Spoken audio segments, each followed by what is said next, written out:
capítulo 9 vai falar das diferentes teorias de sintaxe. Ele vai começar com a visão da teoria da gramática generativa, de Noam Chomsky.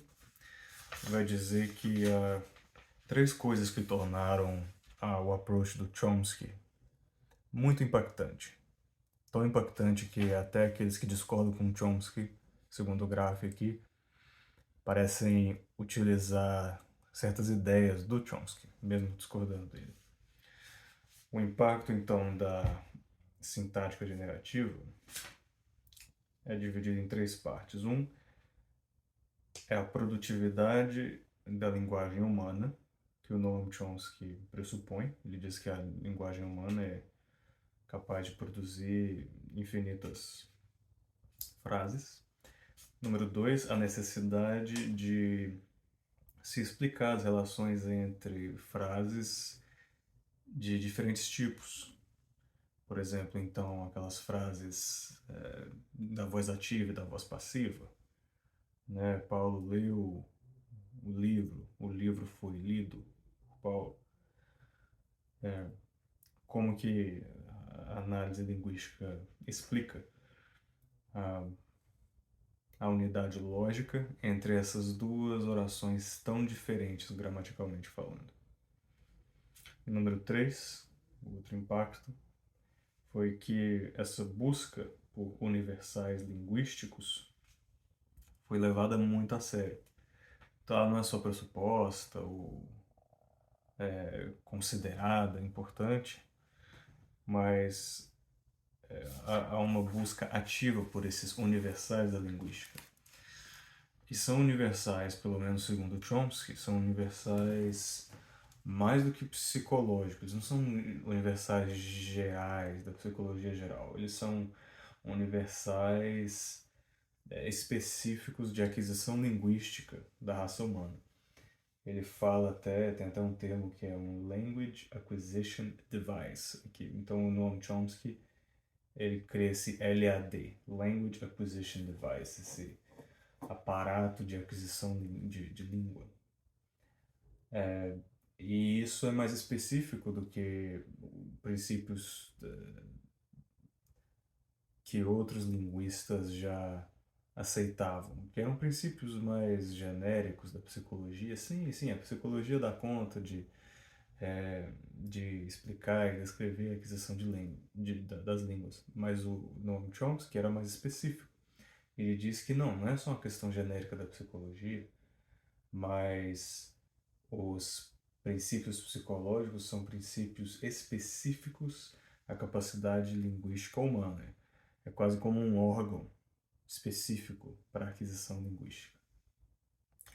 Para o Chomsky, a estrutura profunda da sintaxe é a mesma coisa que a representação semântica dessa frase. Então, semântica e sintática se misturam nessa visão da semântica generativa.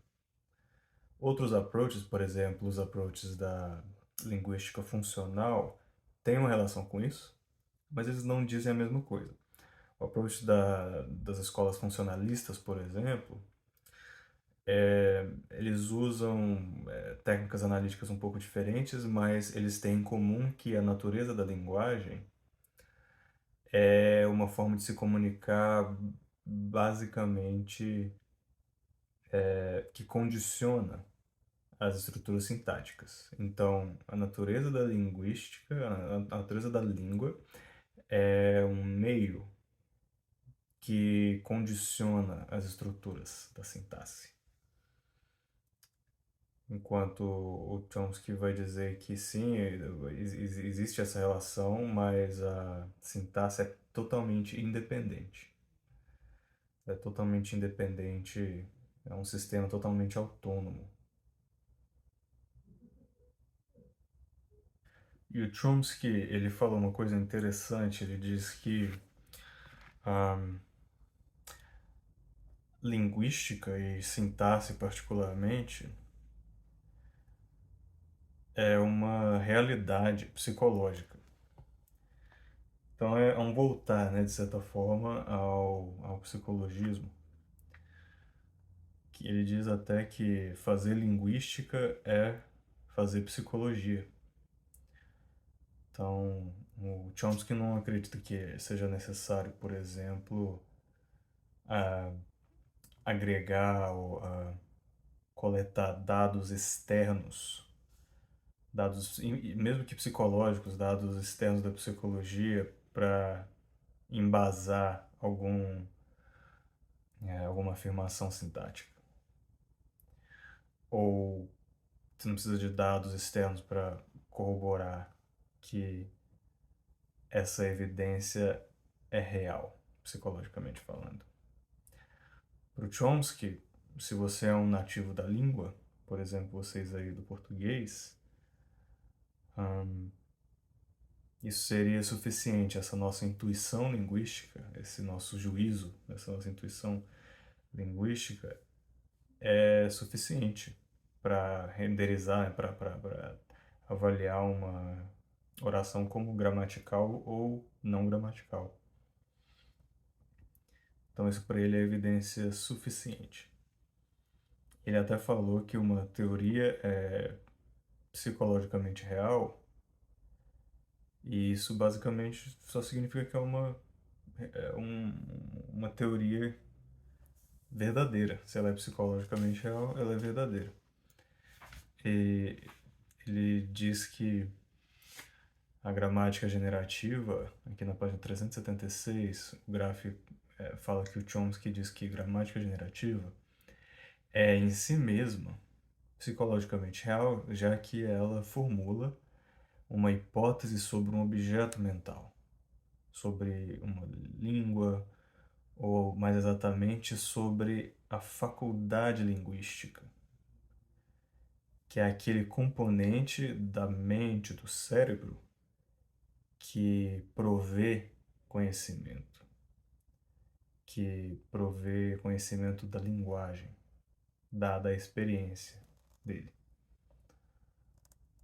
Então, uma definição bem clara do que é a gramática generativa. Na página 383, a gente fala de outra linha gramatical, outra linha de sintaxe, que não a do Chomsky. A gente está mudando agora então para o Montague. Não sei se é Richard Montague ou se é Richard Montague, não sei dizer como pronunciar o nome dele, mas é interessante que ele finalmente está tratando a linguística com relação à lógica atualizada. Então a dificuldade do pessoal da Grammatik General lá no século XIX até XVIII, antes da psicologização da linguística, isso foi então consertado por Montague, porque ele resolveu atualizar a lógica dele e fazer uma linguística em cima dos novos desenvolvimentos da lógica.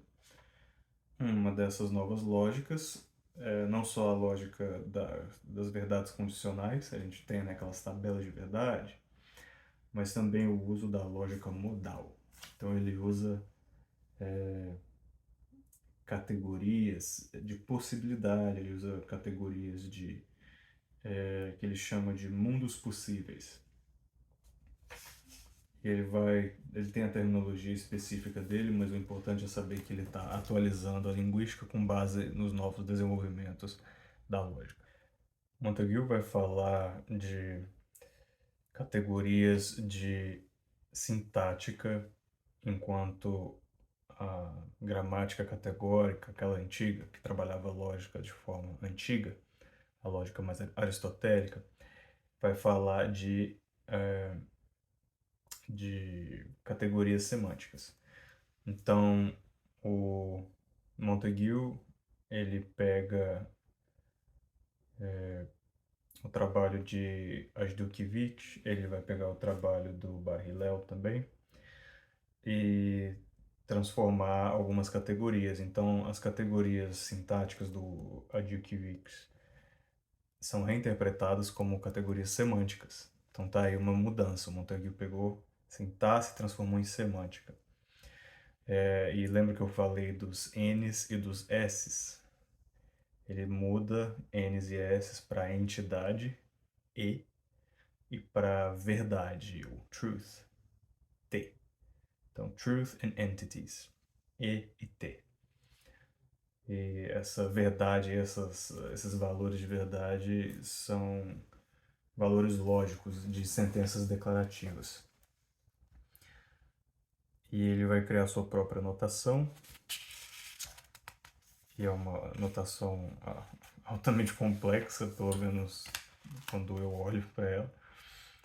E ele vai falar então de ambiguidade, por exemplo. Quais são as ambiguidades do escopo dos quantificadores, quantifiers? Há ambiguidades em palavras como every man loves a woman. Todo homem ama a mulher. Então há uma ambiguidade aí. Todo homem ama a mulher. A sua própria mulher. Cada homem ama a sua própria mulher. Ou todos esses homens amam uma mulher só. A mesma mulher. Então, essa ambiguidade é lidada. Ele lida com isso. E a forma dele responder a isso é a seguinte. E na página 387, a gente vê os dois exemplos. Então, esse segundo exemplo aqui, está falando que é uma mulher só, e vários homens amam ela. E esse exemplo aqui, está falando que cada homem ama a sua própria mulher.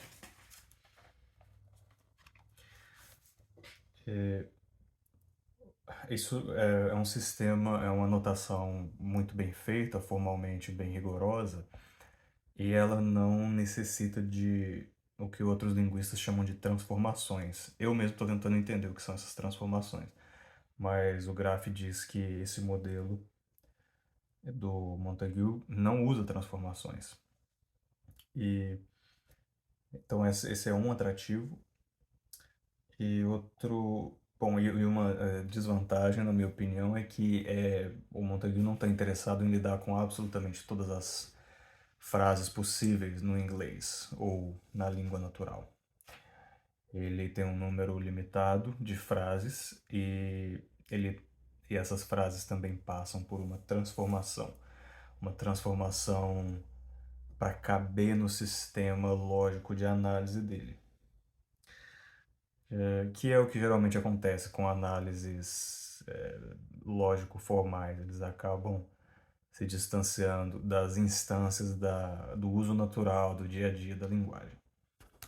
Outros proponentes que seguem a gramática de Montague conseguiram expandir essa forma de pensar gramática para incluir mais exemplos da língua natural, como, por exemplo, frases com objetos duplos, ou frases interrogativas, ou termos que são não transformacionais.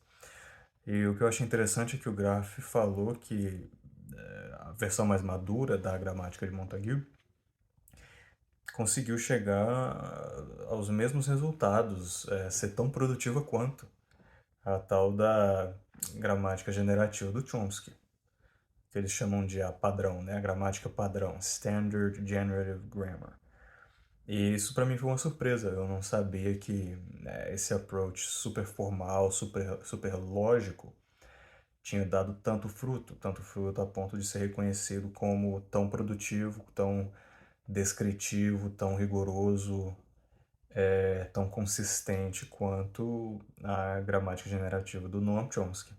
Então, achei isso bem interessante. Está aqui na página 388.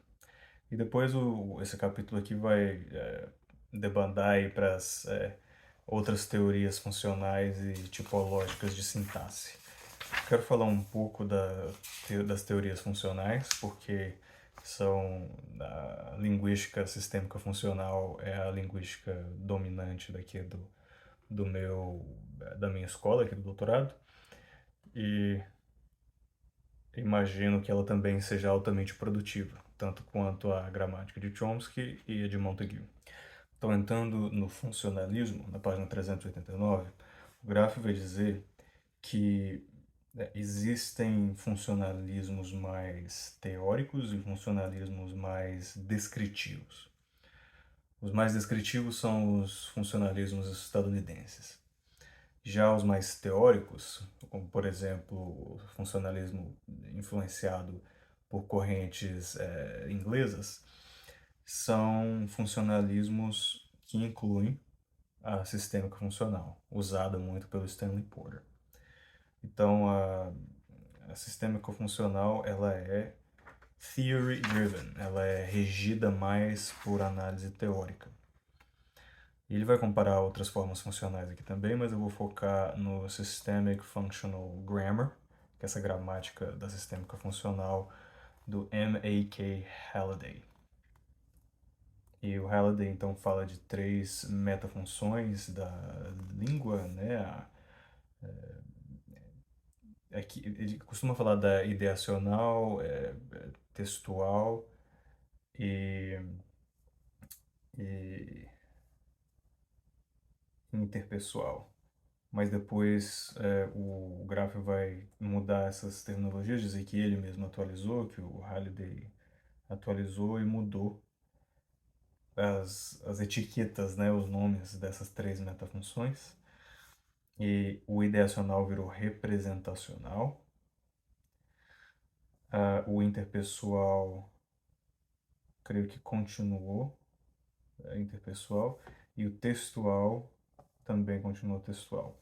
O textual tem a ver com a cláusula como mensagem, o interpessoal tem a ver com a cláusula como uma troca, e a representacional tem a ver com a cláusula como uma representação. E o Halliday vai falar de 3 tipos de sujeito. Então o Halliday está lidando com aquele debate sobre a linguística tratar de lógica, de psicologia ou de gramática, formalmente falando. O que o Halliday faz é, bom, eu vou te dar 3 sujeitos. Eu vou te dar o sujeito gramatical, vou te dar o sujeito lógico e vou te dar o sujeito psicológico. Então ele dá esses 3 sujeitos, todos contidos numa mesma frase, numa frase da língua natural. O sujeito lógico é o ator, ele tem a ver com a função ideacional, a metafunção ideacional da língua. O sujeito gramatical tem a ver com a função interpessoal. E o sujeito psicológico tem a ver com a função textual. E aí o Halliday vai dizer que o sujeito gramatical, que tem a ver com a função interpessoal, define quem é que tem o papel de comunicar e de ouvir. Então, aquele que fala toma sobre si o papel de falante. Meio óbvio dizer isso, mas quem fala toma sobre si o papel interpessoal de falante, e por isso ele vira o sujeito gramatical, por conta dessa troca interpessoal. Exemplo disso é em inglês o local, a posição do sujeito gramatical indica se essa oração é uma pergunta ou se ela é uma afirmação. Uma pergunta vai ter o verbo na primeira posição, né? I was a reader é uma afirmação, was I a reader é uma pergunta. Então, essa diferença de posição é uma diferença sintático-gramatical, e é isso que indica quem é que é o ouvinte, ou se isso é uma pergunta, ou se isso é uma afirmação. Então tá aí a metafunção interpessoal conectada ao sujeito gramatical, definindo se o sujeito gramatical é um sujeito de uma pergunta ou o sujeito de uma declaração. A gente vê aqui então que o Halliday pega uma forma de pensar a sintaxe do Tenier e ele ele vai além do que o Tenier vai.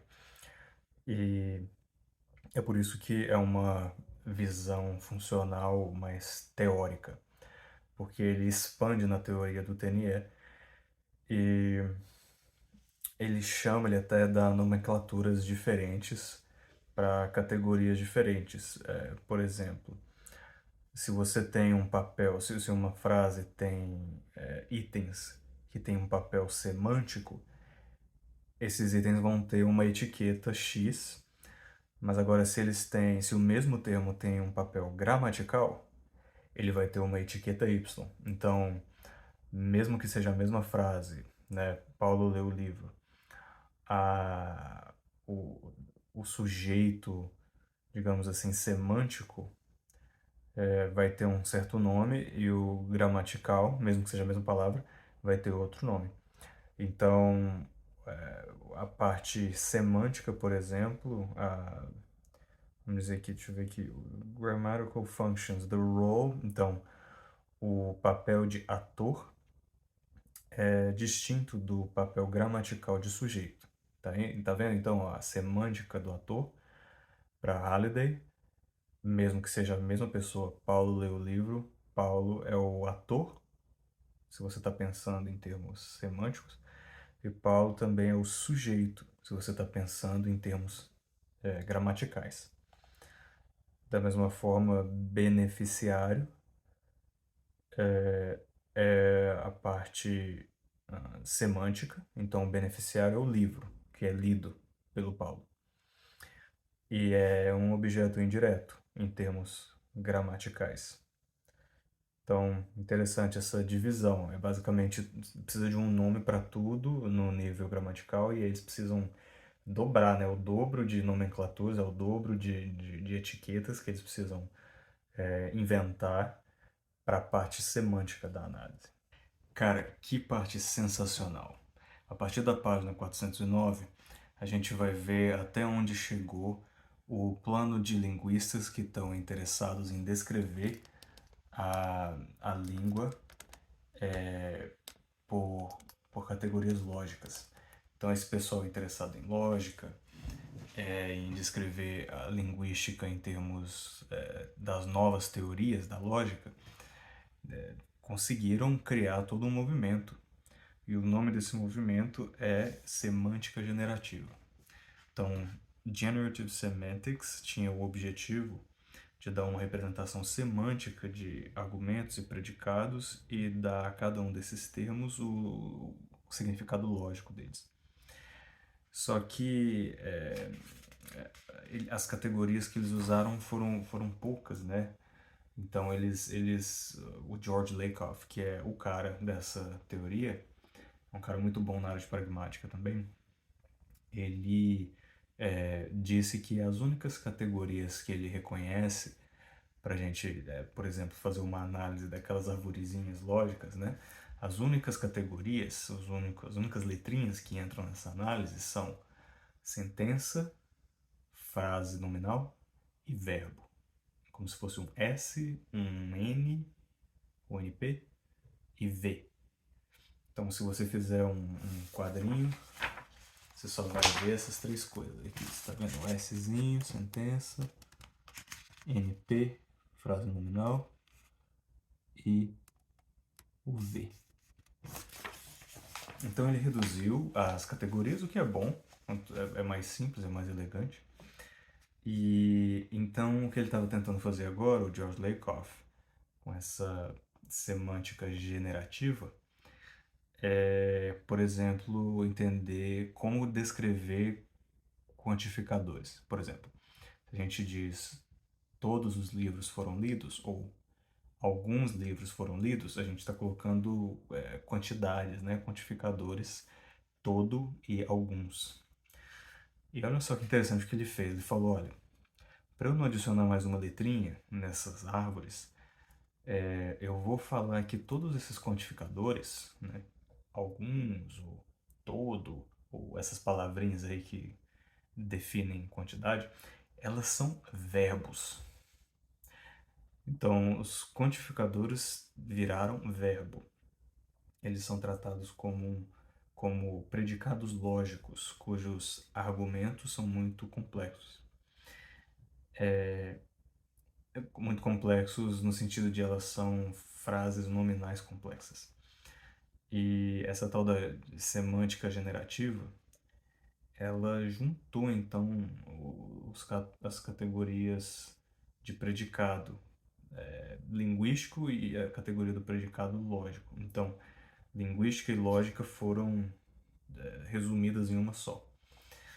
E o quantificador de um verbo, por exemplo, é um predicado do argumento da frase nominal. Então, tá ficando meio complicado aqui, mas o ponto é, eles diminuíram as categorias para as análises e eles não encheram, eles não fizeram que nem as nossas gramáticas de primeira série, que tem várias partes do discurso, como sujeito, como substantivo, adjetivo, advérbio, pronome.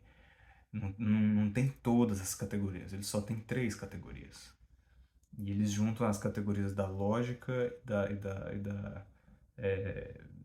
e da sintática e da gramática, tudo uma coisa só. As análises das frases deles só usam 3 categorias, que é essa frase nominal, o sujeito, a sentença e o verbo. Então, essas três categorias. E isso foi muito produtivo. E o objetivo deles, então, era até diferente do objetivo do Noam Chomsky. Noam Chomsky estava procurando descrever uma gramática universal, enquanto a semântica generativa estava querendo descrever meramente a lógica do pensamento em determinadas frases, em cada frase específica. Ele não queria ser muito abstrato. Ele estava só querendo uma forma lógica de você analisar rigorosamente, com notação formal, cada frase que você fala. E o que é muito interessante, porque pouca gente interessada em lógica está tão interessado em analisar frases naturais, analisar frases comuns do dia a dia. Então isso foi uma baita de uma diferença, né? O George Lakoff é um cara super interessado em lógica e ao mesmo tempo ele quer então entender a lógica natural da língua. E é por isso que a influência dele foi muito importante para o que viria a ser no futuro a ciência da gramática cognitiva. Então, o cognitivismo, as análises mais cognitivas da língua, tem base nessas vertentes aí da semântica generativa, do Lakoff, que para mim é muito interessante, porque tem tudo a ver com inteligência artificial, a computação cognitiva, né? Bom, pelo menos até onde eu entendo, ela é baseada nessa intenção de entender como é que seres humanos ou máquinas aprendem línguas. Como que a gente ensina uma língua para um computador? Então, esse braço aí da psicologia cognitiva quer incluir uma teoria de aquisição da linguagem. Outra coisa bem legal é que nessa tentativa de achar uma base para a lógica natural, o Lakoff fez o seguinte: ele queria fazer a estrutura da razão humana explícita, ele queria explicitar como é que o pensamento humano se estrutura. Então é uma teoria sobre a mente humana, não é uma teoria sobre o universo. E ele vai dizer que, do mesmo jeito que a lógica aristotélica do passado olhava para as sentenças, né, conclusões, e olhava para as premissas para ver se a sentença era válida, né, para ver se a lógica era válida, verdadeira. A análise de um linguista natural vai avaliar sentenças e dizer se elas são bem formadas, well formed. Então, uma sentença bem formada é uma sentença que tem todos esses elementos, né, do sujeito, da sentença e da frase nominal, organizadinhas bonitinho. E não só isso, mas olha aí que legal. Também as pressuposições, ou seja, o contexto ao redor daquela sentença, que dá sentido àquela sentença. Exemplo, aqui na página 411. João falou para Maria que ela era bonita, e então ela o xingou.